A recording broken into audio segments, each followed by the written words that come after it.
On then to Q4 in Belgium, and this one was about conditions and tyre choices. Kevin Hansen with an unbelievable start, but Solberg had just swapped from wet to slicks on the grid.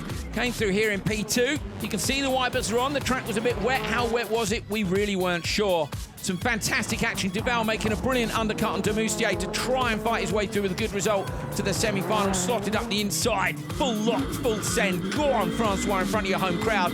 Did the same to Chicherit. Manages to hold on. Will it be enough, though, to see him in the top 12? Solberg took the win and set the target time. On to the next one. Sebastian Loeb, you ride on board with him down towards turn 1 into the inside. He's in behind Ekstrom, and this was after the restart. So what you're not seeing there is that Jérôme Grosset-Janin had a big crash and ended up on his roof.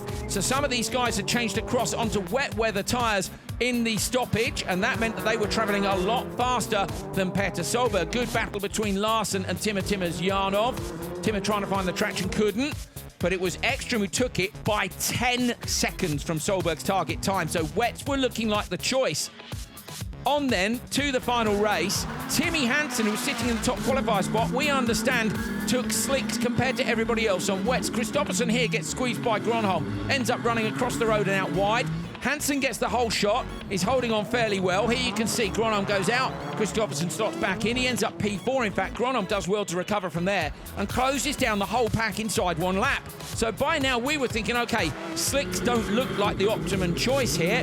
Later on in the race, everybody's jokered, and Christopherson is behind Baumanis. Baumanis the only one who hadn't jokered at this point. Hansen has a look up the inside of Baccarat, but on the slick tyres can't make that move stick. And by now his top qualifier spot after Q3 is at risk. Into the joker goes Baumanis. That releases Christopherson. It wasn't quick enough to depose Ekstrom from the top of Q4.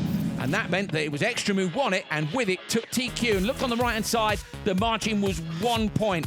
So was it a bad choice to take the slicks? I'd say so. Either way, you'll still see Ekstrom, Hansen, Christopherson and Loeb on the front row of the two semi-finals from Solberg, Baccarat, Larsen and Timur Yarnov. On then to the final four to make it through to the semi-finals. Kevin Hansen, Baumanis, Gronholm and Chicherit will make up your back rows. Duval, Grosset-Janin, Demoustier and Eriksson are done for the weekend.